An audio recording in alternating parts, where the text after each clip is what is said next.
Então isso é uma forma de fazer as pessoas cada vez ir para mais longe. Porque o que interessa mesmo é a nossa venda do nossa força de trabalho, pronto. Tipo, é a gente trabalhar, garantir o trabalho, né. Só, não é a gente morar no centro. As pessoas não quer pobre, não quer preto, não quer favelado nos centros. Quanto mais longe a gente for, melhor. É uma remoção, exatamente a ideia de que o barco vira, né, e você cai. Então, eu acredito muito que ou se desenvolve um projeto humano que leve em conta a história das pessoas, ou de fato, a remoção vai ser sempre o principal significante dessa ideia da moradia, o que é muito perverso. Esse é o Cena Rápida, um espaço onde desenrolamos ideias para inspirar seu corre. Cena Rápida.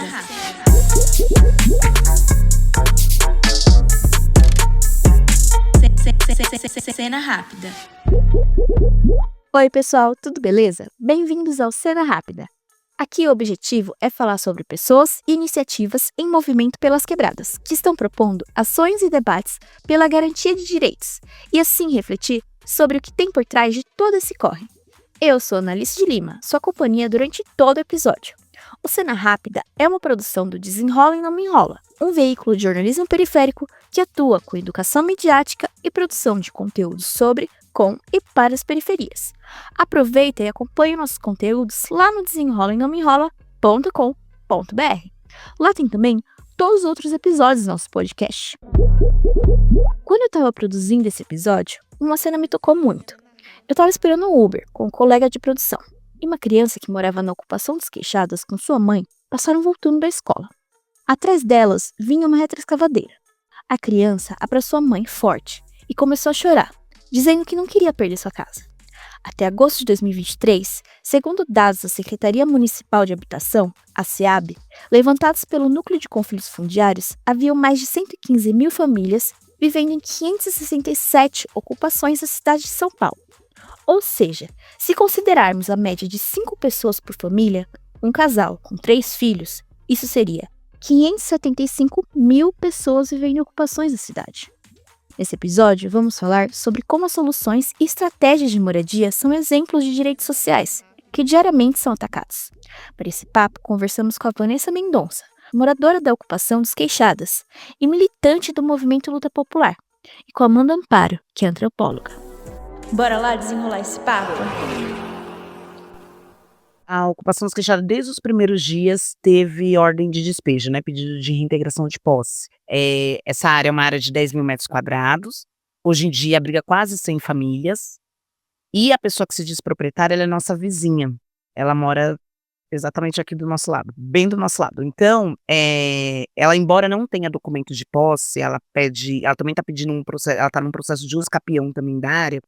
Ela alega que a área pertencia a ela, e aí ela pediu despejo logo nas primeiras semanas, né? Então, desde então, a gente vem tentando aí, a gente entra com liminar, com agravo, com vários recursos na justiça para tentar barrar o despejo, justamente porque ela não tem o documento de posse da área, né?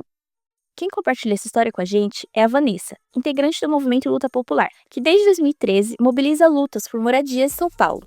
As lideranças do Luta Popular buscavam criar experiências de autogestão e autoconstrução dentro das ocupações. A primeira ocupação em que o movimento se consolidou foi a Ocupação Esperança, localizada em Osasco.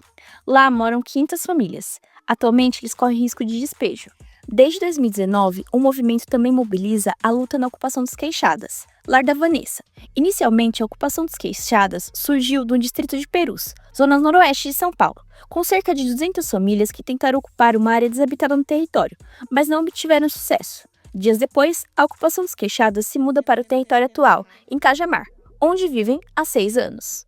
Então, as famílias procurou o movimento, até mesmo porque tinha referência da Ocupação Esperança, de outras lutas, em especial na Zona Sul, e aqui próximo também, e procurou o movimento e pediu para ajudar a organizar essa luta dos Queixadas, né, do território aqui em Perus. Durou 24 horas, depois a gente foi para um lugar aqui próximo também, mas nessa região, que durou 72 horas, e aí a gente veio para esse território aqui. Estamos 6 anos. A Ocupação dos Queixadas tem esse nome baseado em uma greve trabalhista que ocorreu de 1962 até 69, na região de Perus, próximo à primeira ocupação dos queixadas. Os 3.500 empregados da fábrica de cimento Portland decidiram pela paralisação, em prol do cumprimento das leis trabalhistas. A auto-organização é uma marca dentro da ocupação dos queixadas, que conta com um galpão construído em parceria com a FAUSP para suas assembleias, horta comunitária e uma estrutura de biblioteca e brinquedoteca para suas crianças. A gente tem uma brinquedoteca e uma biblioteca. Esses dois espaços foram organizados pelas crianças e pensado por eles, que era importante, porque eles fazem assembleias.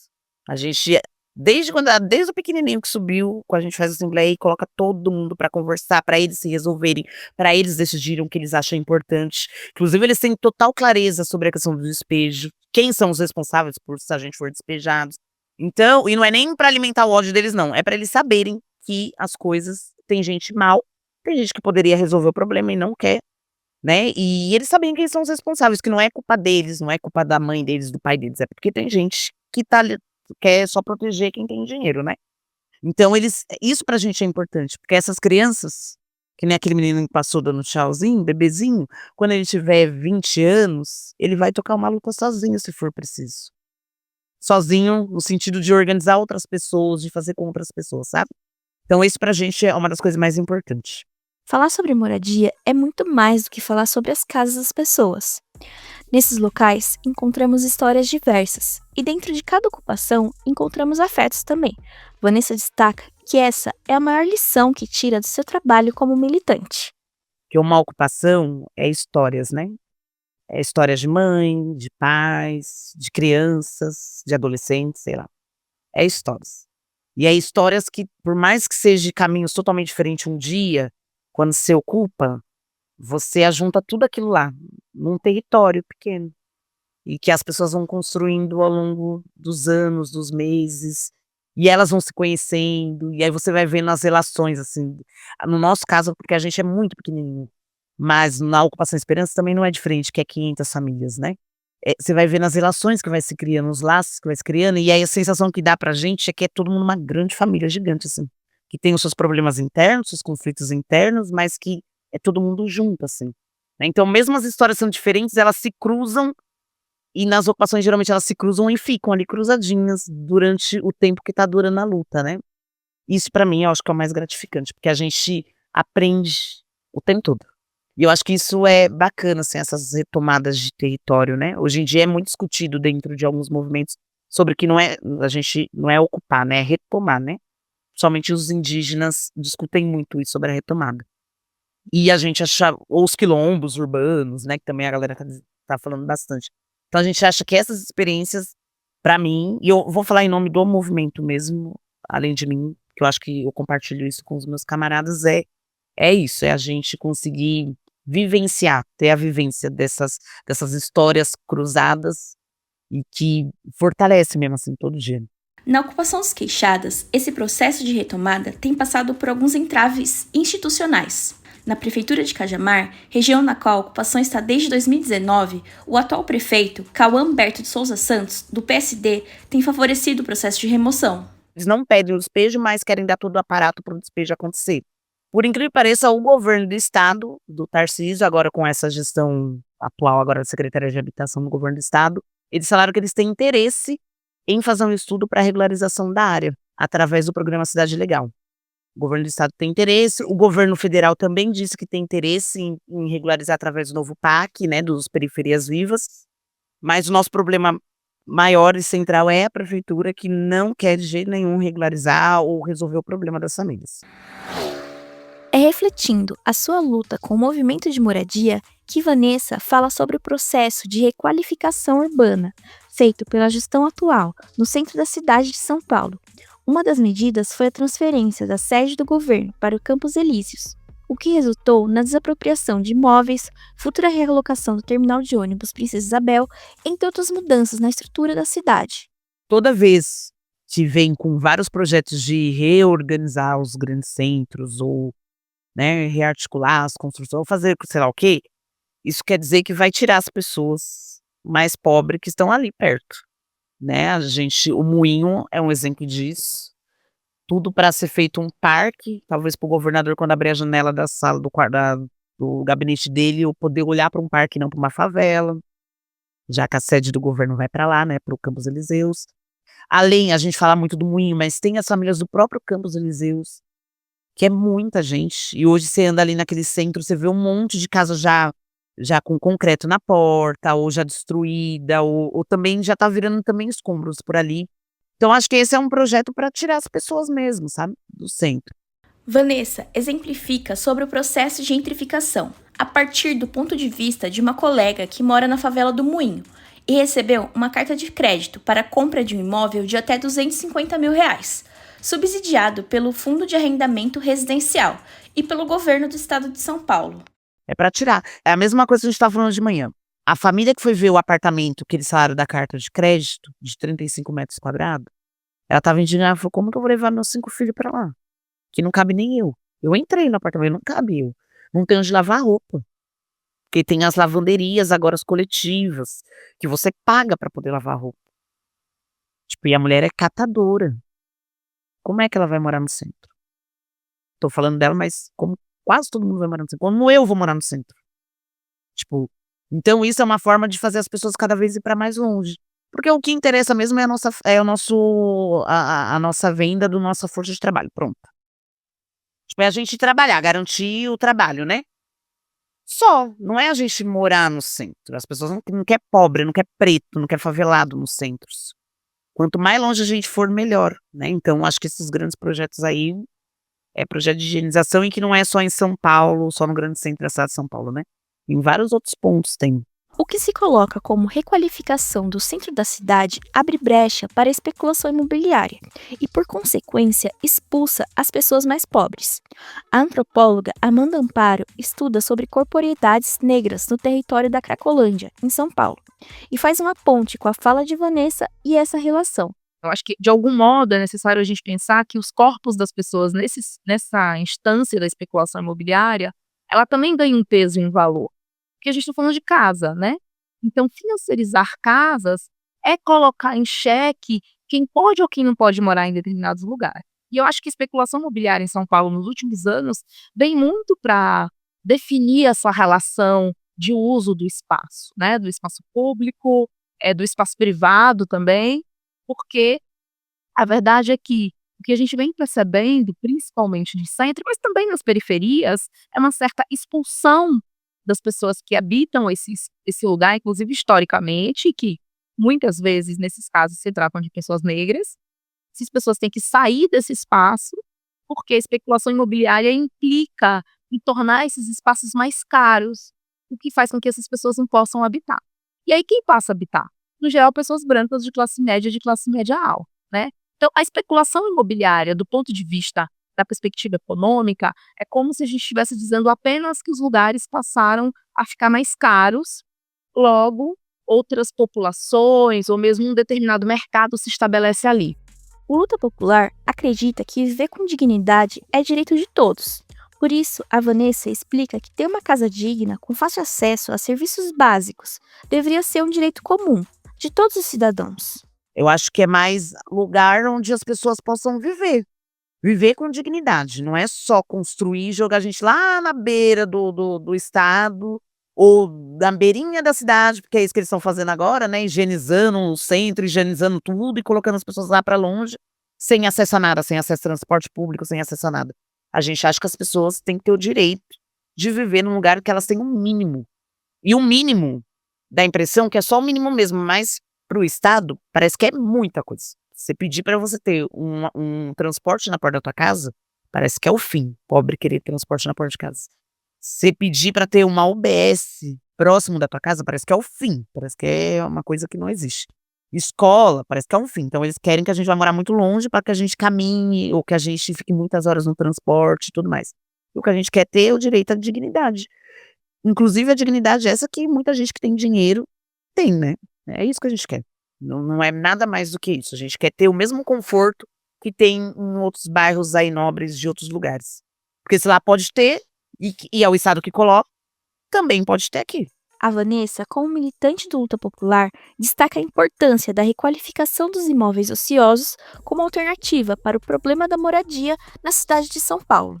Tudo que não está tendo função social deveria desapropriar e colocar para moradia. Isso desde edifício, casas, porque tem muita casa também, como várias áreas e terrenos gigantescos, e tem uns que nem é tão grande como o Caso dos Queixada, que é 10.000 metros quadrados, deveria ser desapropriado e passar para a função de moradia, sabe. Eu acho que isso resolveria todos os problemas, assim, na real, ao invés de construir um monte de casa que nem tem lugar tanto para construir mais casa, a impressão que dá é que não tem mais lugar para construir casa, né, principalmente no centro. Então, já que não cabe mais casa e não cabe casa no centro, justamente porque tem muita casa e muito prédio que não tem utilidade nenhuma, né, então acho que tinha que fazer algo nesse sentido, sabe, desapropriar tudo que tinha que tudo que desse para desapropriar, e transformar isso para moradia populares, assim, para geral. Falar sobre moradia não é apenas pensar sobre o presente. Amanda reflete que nos territórios a maioria da população presente é negra e ainda faz um paralelo das remoções com a época do pós-escravidão e a falta dessa territorialidade para determinados corpos. Acho que quando a gente vai pensar hoje as ocupações, as favelas, os territórios mais empobrecidos, a gente vai olhar e vai perceber que esses são locais compostos de corporeidade negra, e são pessoas negras que habitam, então, essa relação de remoção, essa relação de vulnerabilidade com a habitação, não se dá desde agora, né? Esse é um processo que se dá lá, no pós-escravidão, né? Em que as pessoas negras passam a não ser mais escravas, né? A não sermos escravizados, e contrapartida disso elas passam a não ter onde viver. Isso, né, implica na relação que a pessoa não tem onde morar, não tem o que comer, não tem onde estar, não tem uma territorialidade no qual ela vai alastrar seu próprio corpo. Isso é muito perverso, né? E veja, e é interessante perceber que esse não foi um processo do pós-escravidão ou de uma política nefasta que foi o processo de escravização. Não, e esse é uma política estável, estabelecida, que se dá nesse mesmo momento. Falar das remoções é exatamente falar do processo em que as pessoas, mais uma vez, têm tirado de si o pouco ali, mesmo que os espaços tão já vulnerabilizados nos quais elas foram constituindo sua corporeidade, ainda assim isso é impactado com a remoção, com a extração, com a retirada, com o não direito de estar na comunidade, né? Então, eu acho que é importante perceber o quanto que as políticas voltadas à habitação são políticas absolutamente machistas. Amanda aponta que as políticas de moradia têm como base o perfilamento racial, territorial e de classe. Quando a gente vai olhar para os extremos da cidade, para lugares mais vulnerabilizados, para lugares em que o Estado não chega de maneira a subsidiar, de maneira a contento, esses são lugares em que o perfilamento daquelas pessoas, na sua maioria, pessoas negras, né?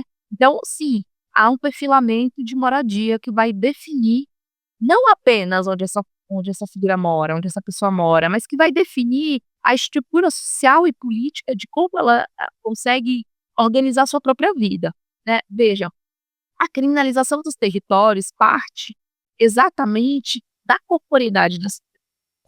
Nesse sentido, determinadas pessoas vão ocupar lugares altamente vulneráveis, assim como seus próprios corpos. Isso passa a organizar a vida dessas pessoas. Por isso aqui, os centros, os lugares que têm melhor subsídio de Estado, né? Transporte, saneamento básico, limpeza, escola.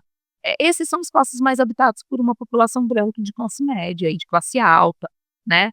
Por quê? Porque aquele espaço está sendo conformado para atender aquelas corporeidades, né? O que a gente percebe nos processos de reintegração de povos?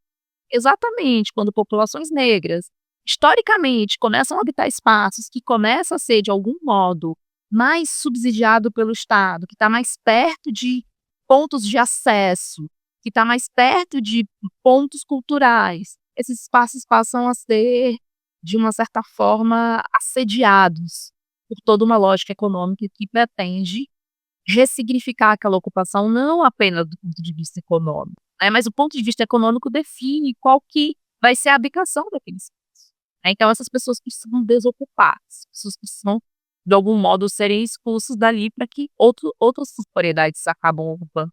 Então acho que isso é importante para entender que a discussão não é meramente econômica ou meramente comercial da lógica de como se utiliza o espaço urbano, mas ela é mais estrutural. Você consegue imaginar o que é dormir e acordar com medo de uma hora para outra não ter mais para onde ir? E a violência que isso é para as famílias que, em muitas situações, não são avisadas e simplesmente se deparam com uma retroescavadeira passando por cima de tudo que construiu por anos. A violência é sem precedentes, entende? Então as pessoas quase sempre são retiradas com prazo muito curto, quase nunca conseguem ter para onde ir com antecedência, para que não precisassem viver aquela experiência de violação naquele momento de saída de um lugar que ela ocupou por muito tempo. E além de tudo isso, elas não têm respeitado suas histórias, né? Suas relações, suas amarrações de vida. É absolutamente agressor pensar na ideia, né, de ser removido do seu espaço, ser removido do seu lugar, ser removido da sua história. Então, quando a gente vai pensar, por exemplo, as crianças, né, quando elas vão. A gente teve uma oficina de desenho de crianças em espaços em que elas viveram esse processo de emoção, e quase sempre elas desenhavam demolição, tiro, bombas. E principalmente elas muitas vezes se desenhavam sozinhas e isoladas. É muito sintomático ver isso, porque é exatamente isso, né? O impacto de ser removido, de ser extraído, de ser tirado do seu lugar de origem é muito agressivo, né? Eu acho que é uma violência de fato sem precedente, porque como refazer a história da sua vida, né? Como refazer os seus amigos, como refazer as experiências que você viveu, quando o que te faz sair dali é exatamente um rompimento, né? Não é uma reestruturação, não é uma reorganização, não é uma retirada em que você sai para uma vida necessariamente melhor e você consegue reestruturar a tua própria história. É ao contrário, né? É uma remoção.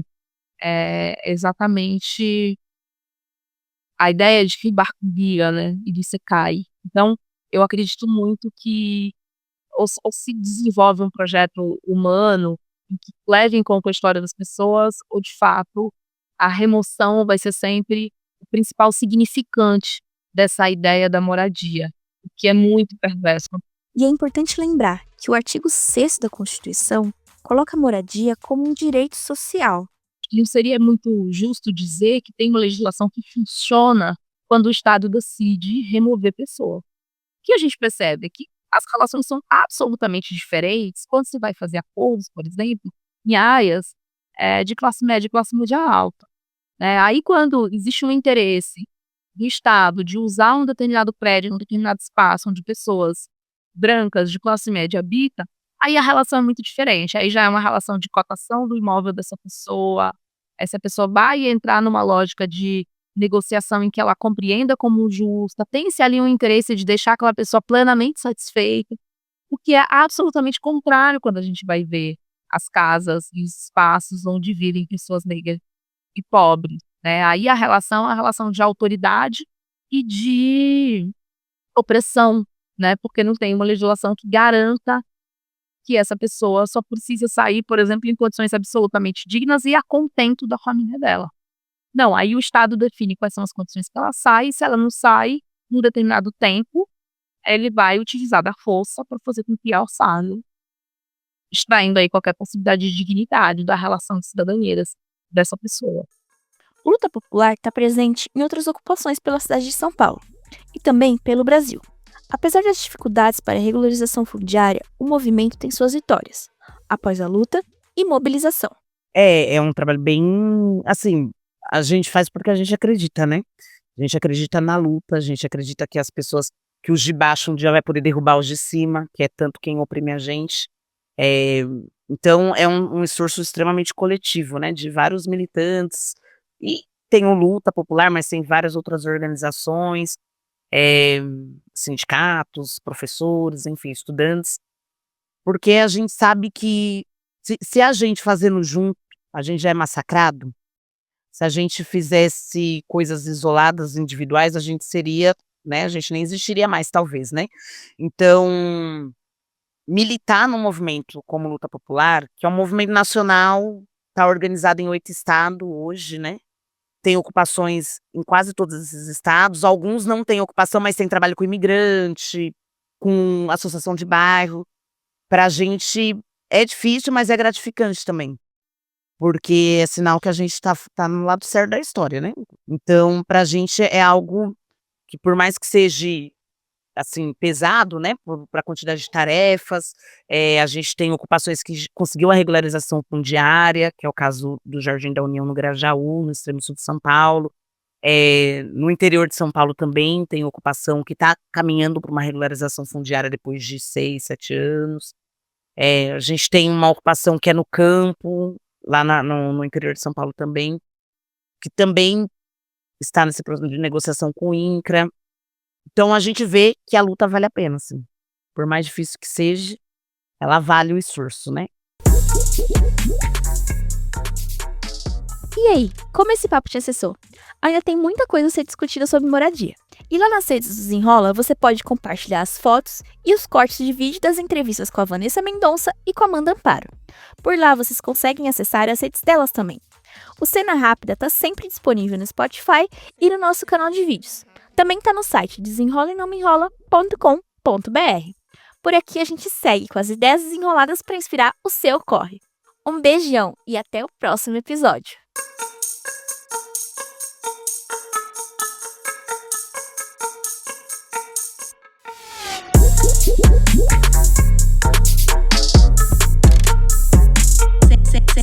Cena Rápida. Roteiro, apresentação e entrevistas feitos por mim, Analice de Lima. Orientação de pauta e revisão, Evelyn Vilhena. Distribuição e identidade visual, Flávia Lopes. Produção audiovisual é pelo Gustavo Araújo. Vinheta e edição é por conta do Jonas Rosa.